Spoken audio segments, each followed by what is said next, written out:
Vamos lá, Cláudio Prisco já aqui no SBT Meio Dia, porque é hora da política e nós vamos começar falando da nova Previdência de Santa Catarina, que está dando a maior repercussão. Eu separei algumas telas aqui, Prisco. Primeiro, boa tarde para você. Boa tarde, tudo bem, Fernando? E já nós vamos repercutir com o sindicato também aqui no SBT Meio Dia. Aqui está, Prisco, você vai me ajudando. Reforma da Previdência em Santa Catarina. Idade para a aposentadoria, com a proposta do governo. Isso aqui é a proposta do governo que começa a tramitar na Assembleia. Homens 65. Que fique registrado que são as idades aprovadas pelo Congresso Nacional, Câmara e Senado, dentro da regra geral para a União, que é estendida aos estados. Que já reflete também a reforma da Previdência no cenário nacional. Então, homens 65, mulheres 62 anos. Atenção você que é servidor público, hein, do estado de Santa Catarina. Preste atenção nessas informações. Ó, tempo de contribuição, 25 anos. E aí, algumas regras estão sendo estipuladas para quem já está em atividade, ou seja, fazendo essa transição da aposentadoria. Exatamente. Vamos lá. Deixa eu ver a próxima tela aqui, porque daí começa, de fato, a gente mostrar aqui por categoria. Professores. Os professores, né? Olha aí, que Prisco. também é a regra nacional. Não muda nada em relação ao quadro nacional. E um detalhe aqui, Prisco, para se aposentar com o salário integral que o servidor está ganhando, por exemplo, ele está ganhando R$5.000. Para se aposentar com esse salário, ele precisa estar no mínimo 5 anos no cargo dentro dessa categoria de professores para receber o salário. Além dos 25 anos de contribuição. Também 25 anos de contribuição para que professores. é a tela anterior. Então, vai aposentar, se tiver 5 anos naquela mesma função com aquele mesmo salário, aí sim, este será o salário base para o cálculo da aposentadoria. Vamos lá, seguimos aqui porque vem os órgãos de segurança pública. E é aqui que mora a polêmica. Aqui que mora a polêmica. Prisco, separei aqui, ó, policiais militares e bombeiros. Não há tempo mínimo de contribuição e salário integral. É aquilo que a gente já vem falando há algum tempo aqui no SBT. Tratamento distinto dependendo da categoria que integra a segurança pública. Não tem o menor cabimento que os policiais civis, os agentes penitenciários e os socioeducativos precisem chegar aos 55 anos e 30 de contribuição, enquanto os integrantes da PM e dos bombeiros ficam fora dessa regra. Por quê? Eles são melhores do que os outros? Não faz o menor sentido. Ainda mais Santa Catarina sendo administrada por um coronel do Corpo de Bombeiros, que se aposentou aos 48 anos. Era a regra? Era. Foi legal? Foi. Mas como daí propor algo que favorece a categoria que o governador integrou? Isso não tem o menor cabimento, terá que ser discutido. Princípio isonômico, tratamento igualitário a todos os integrantes da segurança pública. E o novo cálculo, Prisco, rapidinho aqui, ó, 60% do salário médio ao atingir 20 anos de contribuição. Aí acrescentaria nessa nova fórmula aqui 1% a cada ano de contribuição para chegar no resultado final de 80%. O benefício também chegaria aos 100% com 40 anos de contribuição. Receberia, então, 80% do salário no momento em que se aposenta, com 20 anos de contribuição, e, além disso, 60% por atingir 20 anos e os outros 20% referentes a cada ano completado, porque vai acrescentando 1% com relação a essa nova proposta.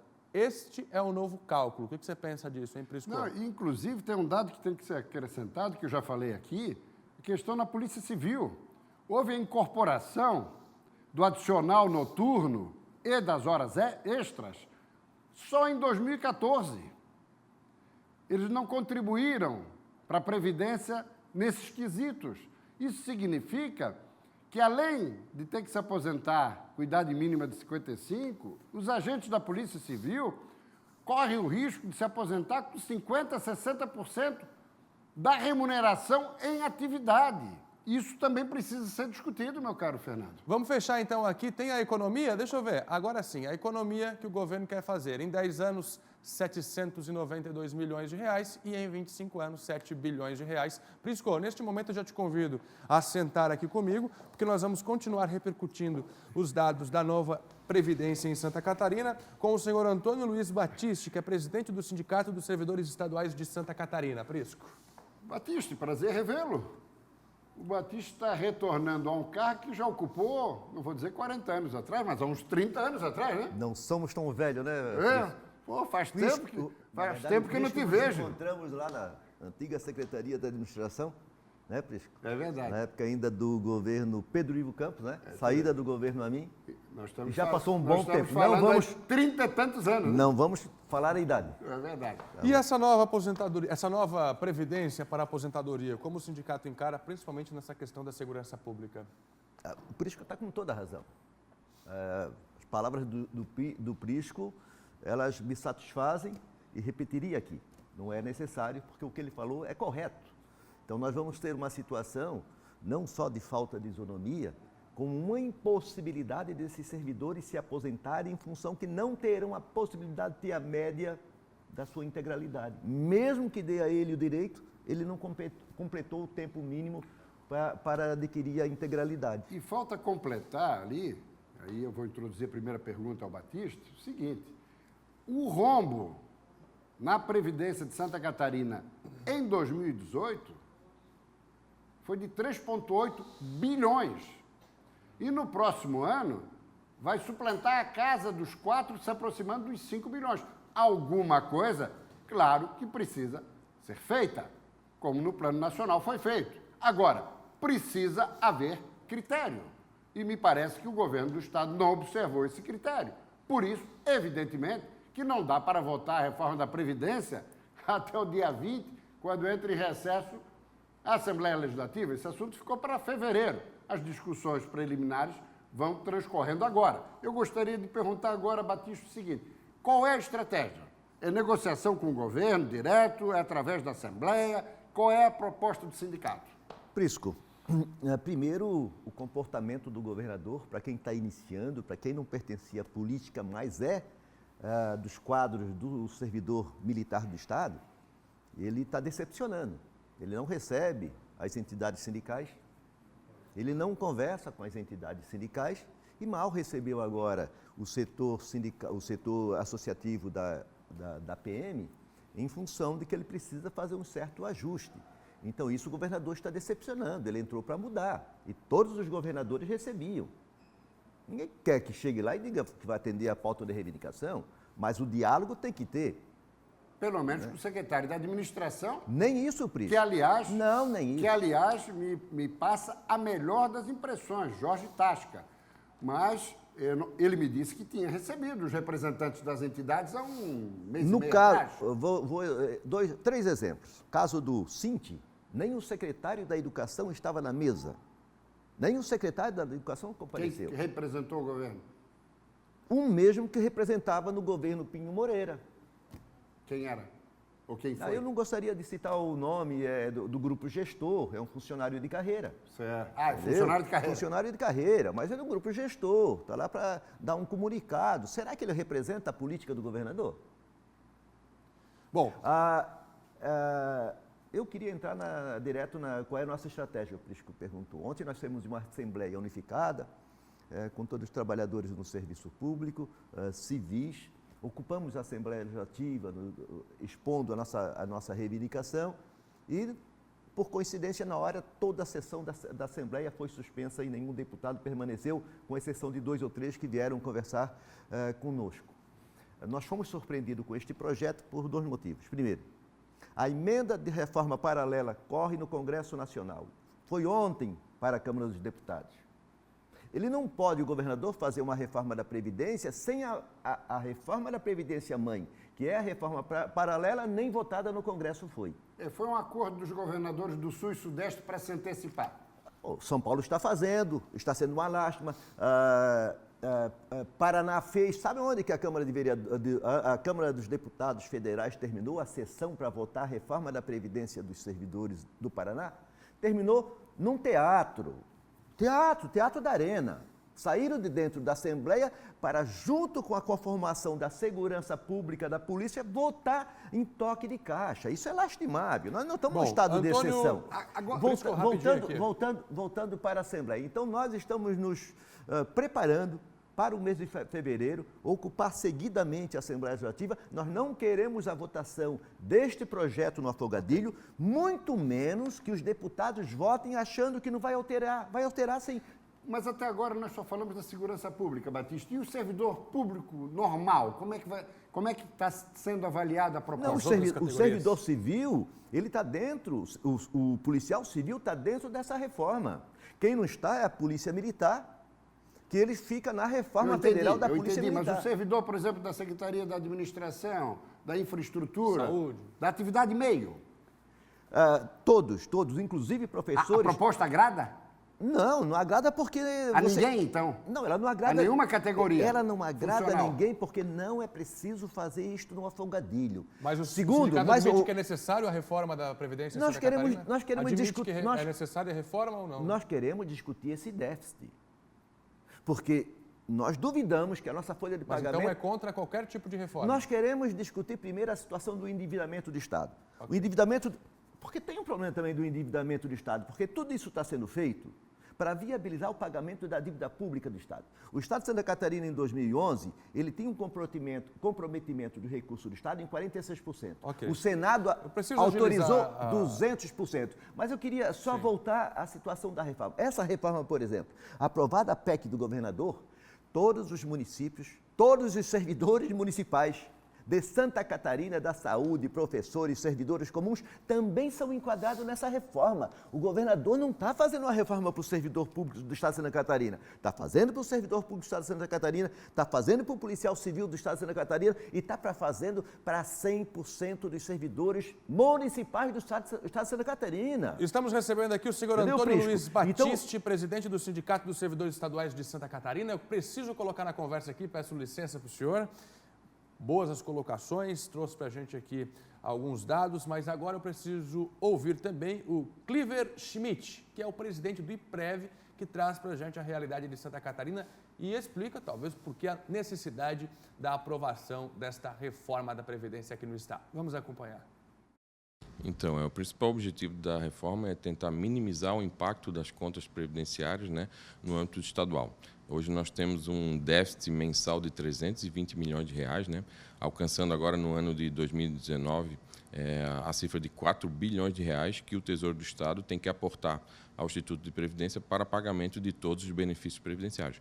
Por isso é uma necessidade, né, premente e uma iniciativa necessária para que a gente ajuste minimamente as nossas contas previdenciárias para não impactar nas políticas públicas executadas pelo Estado de Santa Catarina.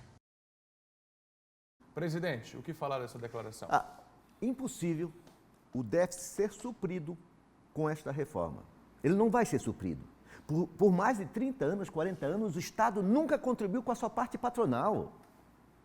Qual seria a solução, então, no ponto de vista do sindicato, para ficar bom para os servidores e que o governo consiga, talvez, ajustar essas contas que, segundo o IPREV, nós temos uma massa que adquire o direito à sua aposentadoria, de acordo com a regra, e o Estado está sendo enxugado nas contratações, está reduzindo o número de contratos na educação, inclusive com uma contribuição que não vem para o Estado de Santa Catarina, não vem para o regime de previdência. Vai surgir agora uma reforma administrativa federal em que os governos vão poder contratar pela CLT. Então, é preciso que quem faça a reforma assuma o ônus daquilo que ele está produzindo indiretamente, que o déficit vai aumentar. A reforma da Previdência, ela está sendo tratada como uma reforma da Previdência, mas tem agora a PEC 186, 187, 188 e a reforma do governo federal. Então, assim, não dá, é dentro de um contexto. O problema é que essas reformas que estão sendo feitas pelo governo federal e pelo governador Moisés, ela está dentro de um contexto de viabilizar recursos, enxugar recursos, não para investimentos públicos, mas para honrar o pagamento da dívida pública. Este é o problema. Nós teremos uma estagnação da economia nacional, porque ela não está sendo drenada para investimento. Para dar o fecho aqui na entrevista, eu diria o seguinte, que já é perceptível a necessidade da intervenção dos parlamentares da Assembleia Legislativa para colocar numa mesma mesa de negociação os representantes sindicais e o governo do Estado, para que esse assunto, em fevereiro, possa ter um caminho. A forma como vai ser é essa. Agora, o conteúdo, aí entramos num debate mais amplo, onde o sindicato já tem uma visão diferente daquela que, na minha avaliação, é a correta. Precisa reforma da Previdência. Agora, precisa o quê? Para fechar, critério. Sem critério, daí não é possível. Quero agradecer a participação do presidente do Sindicato dos Servidores Estaduais de Santa Catarina, que nesses 15 minutos debateu com a gente aqui. Vale lembrar que também convidamos representantes do governo do estado para que estivessem aqui, mas a entrevista só pôde ser gravada agora pela manhã pela repórter Marja Nunes. Presidente, mais uma vez, muito obrigado. Eu que agradeço, permaneço à disposição. E vamos ter muita discussão e muita movimentação na Assembleia Legislativa a partir do dia 3 de fevereiro do próximo ano. Prisco, vamos seguindo com o SBT Meio-Dia, porque agora a gente vai falar do pacote anticrimes, hein, Prisco? Muito bem. Temos aí um telão, Cris? Aqui pela ordem. Rodrigo Maia, presidente da Câmara, Davi Alcolumbre, presidente do Senado, Simone Tebet, presidente da CCJ do Senado, Comissão de Constituição e Justiça, e ministro Sérgio Moro, da Justiça e Segurança Pública. Pois muito bem. Qual foi a pérola de ontem? Praticamente por unanimidade, foram apenas 9 votos contrários, aprovaram, entre aspas, o pacote anticrime, enviado pelo ministro Sérgio Moro, mas que também foi mesclado com outro projeto que já tramitava na Câmara, de autoria do ex-ministro da Justiça e hoje ministro do STF, Alexandre de Moraes. Sem dúvida nenhuma, avanços importantes no combate à criminalidade, no combate às organizações criminosas.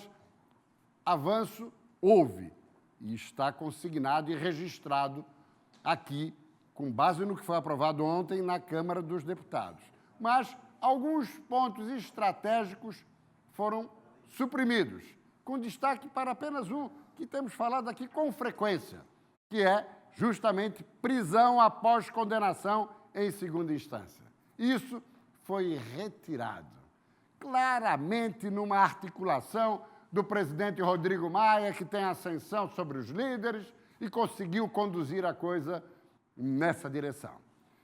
Só que ontem também aconteceu uma audiência pública na CCJ com a presença de Sérgio Moro, antes da votação da Câmara.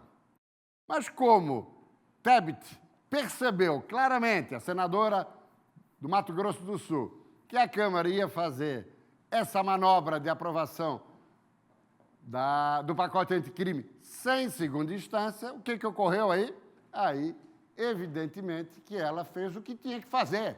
Chamou sessão da CCJ para a próxima terça-feira e vai colocar em votação o projeto para prisão após condenação em segunda instância. Ah, mas tinha havido um acordo entre Maia, Alcolumbre e outras lideranças das duas casas que o assunto ia ficar na PEC, proposta de emenda constitucional, aprovada na CCJ, que vai para uma comissão especial da Câmara e que seria votada em plenário na Câmara dos Deputados até março do ano que vem. Conversa mole, ano de eleição, não vão votar coisa nenhuma.